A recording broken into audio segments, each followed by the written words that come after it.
Okay, it's Mike. We're wrestle riding with Mike. The phone camera is on the apparatus, and we're here to discuss when you think a wrestler should have been a world champion, comma, why he or she was not, period. So let's discuss why, when you think a wrestler should have been a world champion, why he or she was not. I forgot the comma that time, but we'll move forward.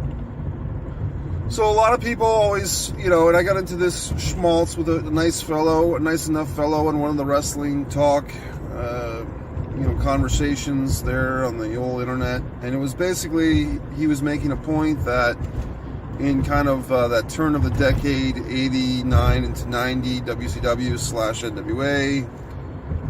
Technically, it should have been called WCW, but they were still calling it NWA after the Turner acquisition.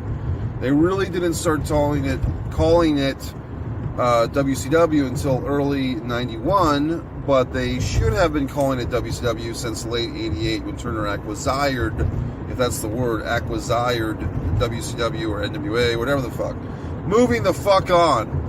Why do you think that this person should have been world champion? Or first of all, let's take the point. A lot of wrestling fans, this guy, he mentioned Steve Dr. Death Williams should have been a world champion. And he mentioned the following tag teams, I believe. The Fantastics, the Wild-Eyed Southern Boys, being Tracy Smothers and one of the Armstrongs, I think Scott Armstrong, or maybe it was Steve. I get those mixed up. I get my Steves and Scott Armstrongs mixed up. And the Fantastics, or the Lightning Express, one or the other. But anyway, this gentleman, who was a gentleman, thought these guys should have all been world champions. And we see this a lot where you say, well, Roddy Piper, that's the consummate one. It used to be Wahoo McDaniel, then it became Roddy Piper. Should have been a world champion.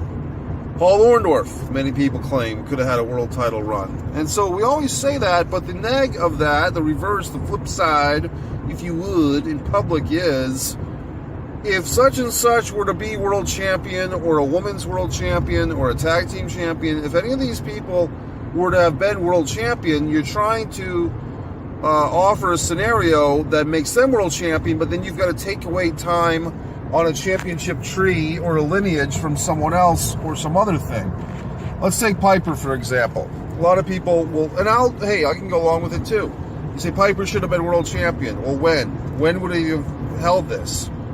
And you can say, well, the Rock and Wrestling era. People just vaguely throw that out there. Okay, are you talking pre-WrestleMania, post-WrestleMania? Now, if I were to go, I'm going to play both sides of the argument and say you could have made Piper world champion going into WrestleMania 1, I guess.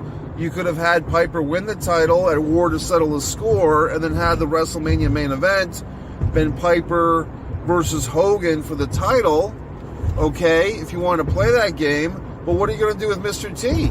I mean, are you going to just throw him in the corner? It doesn't have the pizzazz. If Mr. T was just a corner man for Hulk Hogan, and the main event of WrestleMania 1 was, say, Roddy Piper versus Hulk Hogan, or even you could go Hulk Hogan versus Paul Orndorff if you want, for the title, and you could have either Hogan defending against one of those guys, or one of those guys having a brief title reign in order for Hogan to get it for a second run. My point is that it's not the same thing, because the whole big hook of WrestleMania 1 was that Mr. T was wrestling. That's the whole fucking point of the goddamn thing. So, throw that out the window. Then you say, well, Piper should have had it at some point. Well, when? Exactly when?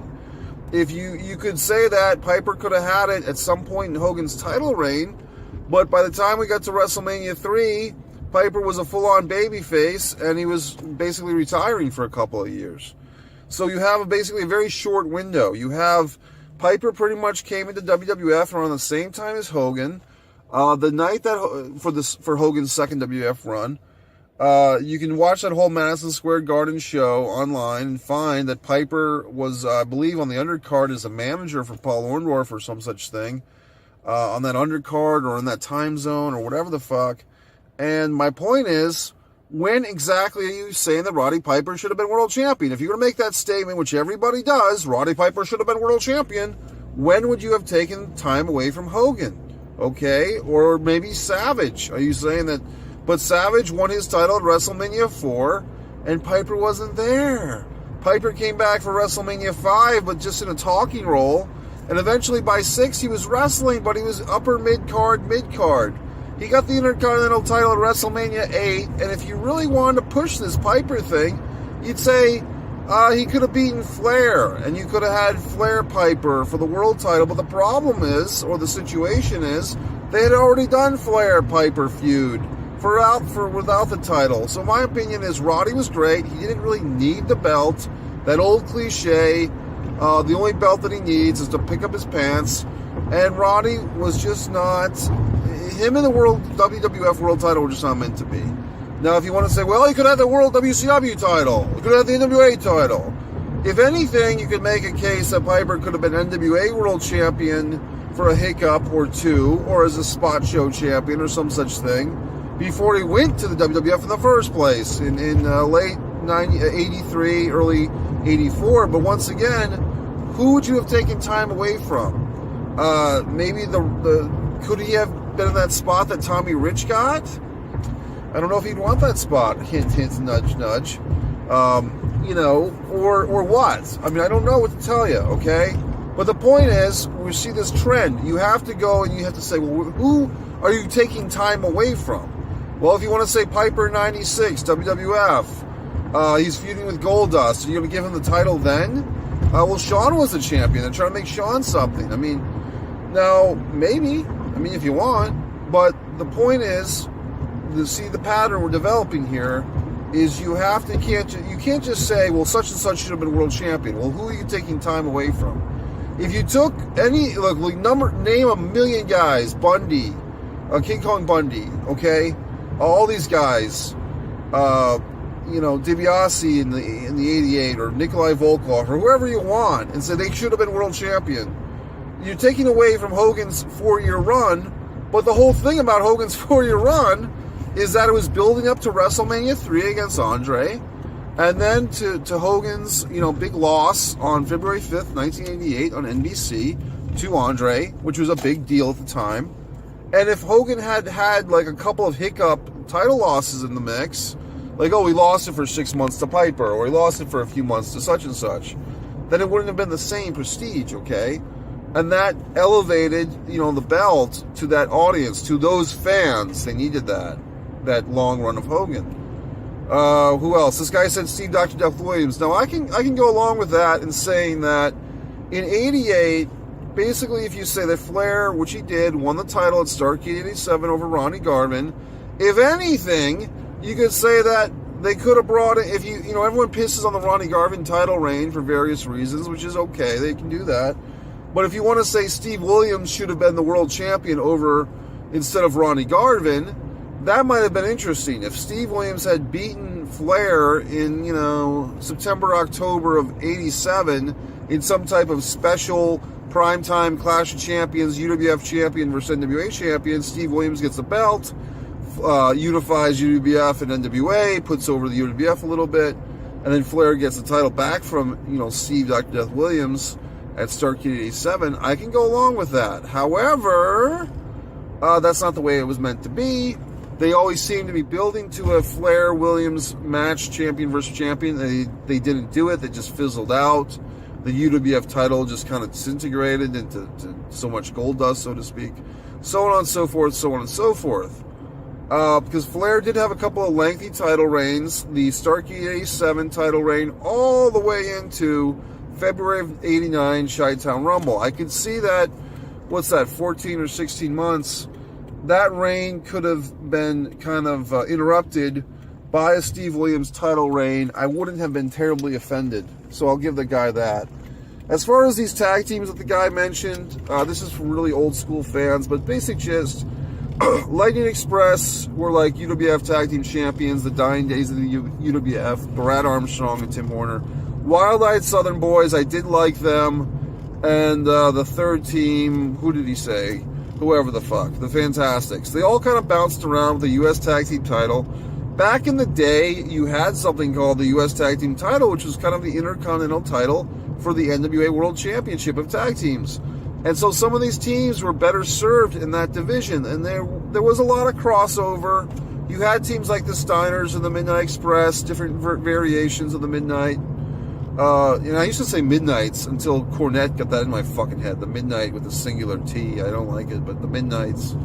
You had a whole deal with that, but it was one of those deals where, for whatever the fuck reason, the NWA World Tag Team Championship seemed either for like heavier teams, meaning physically heavier, like Doom or the Steiners or the Road Warriors, or like top of the charts, Tully and Arn, Midnight Express. For the tag teams like the Wild Eyed Southern Boys or the Young Pistols or whoever the fuck, Zank and Pillman, rest in peace, Tom Zank, moment of silence. Those guys had the U.S. Tag Team title. To say that every single team that was great, look, I can make a whole case of the Killer Bees in the WWF going back to there, 86, okay? But if you're going to say that every single team that was great should have been world champion, well, that's not the case, because obviously, there are football teams, the Patriots, 2007, undefeated regular season. What do? Win 2 playoff games and then go to the Super Bowl and lost. You have to have great teams or great singles that are great, that are awesome, that are epic. They talk about the fucking baseball team, the Red Sox of the 60s, some year, 67 or some such thing, where they were awesome and great. Everyone loved them, and they didn't win the World Series.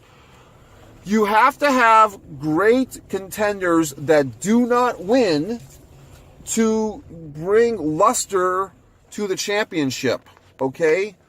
Not even about the champions, but you have to have great competitors. Dan Marino, if you want, this is going all over the fucking place. I'm going to bring it in back to wrestling in a second. Dan Marino, you can argue, is the greatest quarterback of all time if you want to go to regular season stats.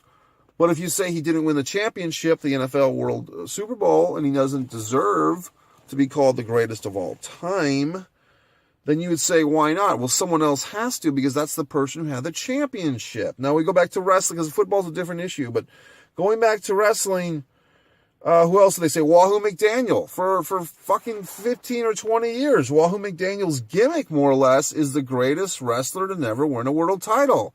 If he won a world title, it would kind of kill his gimmick.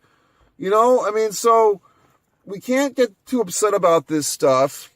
In the big picture, not to say that it's all fantasy world, it's all horseplay and bullshit. It's not, but it's just to say, don't get too worked up about it, folks, or say this, if Wahoo was world champion, what would you have done? Would you have taken it away from Harley for one of those 7 reigns? Maybe, that's fine. Would you have thrown Wahoo in the mix and had him somehow fight with Dusty or Baba? I don't know if he could have gone, had a match with Baba. I don't know if that would have worked. It would have been an oddball pairing. I'm talking about Wahoo, McDaniel in the early 80s. You could have said, Sergeant Slaughter should have been world champion as a good guy in 1984. Well, that was Hogan's time. So the whole point, getting back to the original point, if you're going to say someone should have been world champion, please finish your goddamn thought process and tell me who the fuck should have not been the world champion in order to make your person the world champion at that time. You're going to say, I'm trying to think of another example. I'll say my own example. The Killer Bees should have been world champion, tag team. Well, then what? Are you going to say that they should have been and the Bulldogs shouldn't? Or that the fucking Bees should have beaten Barry Windham and Mike Rotundo in some type of double face match?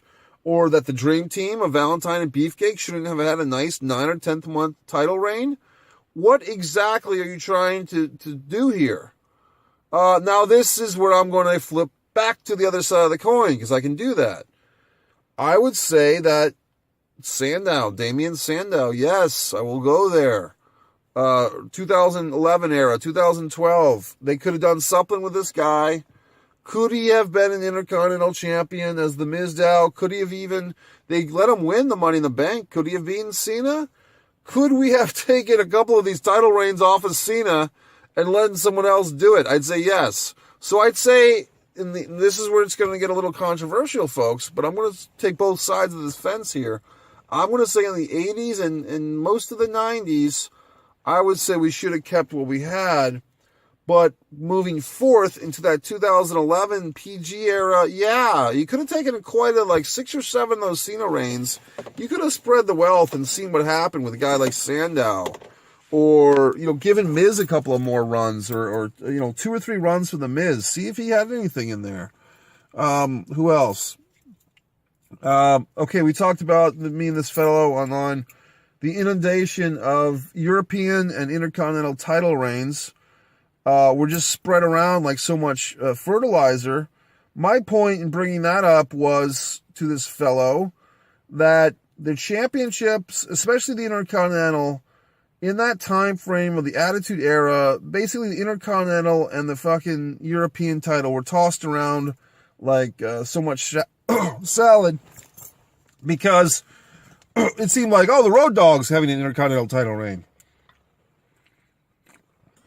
Let's put the Intercontinental title on Jeff Jarrett this week. Let's give Billy Gunn the European title for no reason, because Texas is part of Europe now. There was so many title reigns, and the hardcore title was just really the epitome of that, with my buddy or Raven, 27 title reigns of hardcore, but it really became kind of I don't want to say a joke, but it became like, now we were just having 6 or 7 title switches on WrestleMania for the hardcore title just to get guys a paycheck or get them some FaceTime, which is nice. But the point is, the promoters think that giving these belts to these guys and somehow establishes them or gets them a little FaceTime or a little belt time or puts a little checkbox in their resume. But what it does, it diminishes the titles. So if you're going to hand out all these championships, and this is the problem of that Attitude Era, was all the titles were being thrown around left and right, that the titles don't mean much anymore if they're just being tossed around. I mean, I remember going to Nitro and Kevin Nash literally just saying, "Here, Ric Flair, here's the title." Giving Ric Flair the championship belt that Flair didn't even beat a guy for it. He just gave it to him because of something with Jeff Jarrett or some such thing. So the point is, folks, when you say that someone should have been the world champion, you can say that, and that's a nice thing to say. You can say, Jake the Snake should have been a world champion. Well, okay. Once again, who would you have him taking the place of? Hogan? Macho? Ultimate Warrior? I mean, choose your poison here, but at least think about it. I mean, if you're going to say, well, we could have given Jake the Snake a world title run instead of the Ultimate Warrior. Well, then are you going to somehow have Jake the Snake fight Sergeant Slaughter and Savage hit Snake with the fucking thing in his head? You can't just, it's like a thread, like a butterfly effect. You can't just, in your own mind, justify saying these things. Just take a second step and say, if you want to play the game, go ahead. But say, how would you have really reconstructed history and past events in order to make all these things happen? That's how far deep you have to go. Should have been. Well, he didn't. Okay? For the women, Candice Michelle comes to mind. And I'm not picking on Candice or Kelly. Very gorgeous women, and they seem determined and dedicated and hardworking. But for some of those, very aesthetically pleasing, attractive women that were given the women's championship with a Divas title in that era, with the exception of Maurice, I'd say, I don't think in history books people are going to remember people, like Candice Michelle and Kelly as hard. I mean, Candice Michelle did learn how to hold their own in a match, but they were really meant as Mr. McMahon, Vince McMahon, eye candy fodder for him to put his hands on. Okay, let's just be honest. And to say that they were definitely a part of the show, they definitely contributed, but were they up to the level of a few years before them, Trish Stratus and, a Mickie James or Alita or Victoria, for crying out loud? I mean, she was great. Were those women, or Jazz, who was tough as nails, or Jacqueline going back, or even after them, the next era where you kind of had Beth Phoenix as kind of a segue. Maurice was great, and then you had women. The Bellas never did too much for me. That really long reign of Nikki Bella didn't do much for me. But then you're talking about, all these new women, Charlotte, Sasha, who's great. I'm not a big Bayley fan. I'm just not. But the point is, if you're going to say things like that about the women's league, I don't know, because it seemed like every woman got the title at one point or another. I think even Alicia Fox got it. And then you have 2 titles. So that we can go into all these different things. Do they need 2 championships? Probably not for every single division. Do you need 2 tag team, 2 women's, and 2 world, and 2 secondary? That's a lot. Okay, now we've got 8 titles. I just ripped them off in 30. I mean, it's too many. But the point is, when you say such and such should have been world champion, I'm trying to think if I forgot anybody, but I don't think I mean, Magnum TA, once again. Okay, well, there you have something that's really tough to talk about because of the car accident. Would Magnum have been world champion? Yes, most likely he would have gotten it at some point. But to say that he should have been before the accident, I don't think you can make that case very hard, because the whole point was, now he was kind of one of the boys, in the mix. He was established. He was a former U.S. champion. He didn't have that belt around his waist. Going into early 87, who knows what would have happened. Point is, I get it when people get upset or they get emotional or passionate and say such and such should have been world champion. But I think I've clearly illustrated that that is a conversation that you have to finish and complete and fully think about if you really want to be considered a wrestling historian. If you just want to be another asshole on fucking Facebook, not that saying that anybody is, but I'm just saying if you want to be another person who spouts off opinions, and I got into something last week with someone, some guy was saying whatever about everything. I said, don't say whatever. That's something that, no offense to teenage girls, but teenage girls say whatever when they're talking back to their parents. Think about what you're saying. Have a conversation. Okay, for the guy that was saying Steve Dr. Death, I can go along with that. The tag teams, I don't know if I'd go along with those. But the Dr. Death, I could go along with that. But just, I hope I've illustrated thoroughly everything that makes sense in the world. It's your buddy Mike Messier. Plenty of life rants, wrestling rants, blah, blah, blah. And, this is what we do. We discuss things in an intelligent manner. There's the American flag flying high. And I hope you're all having a damn fine day.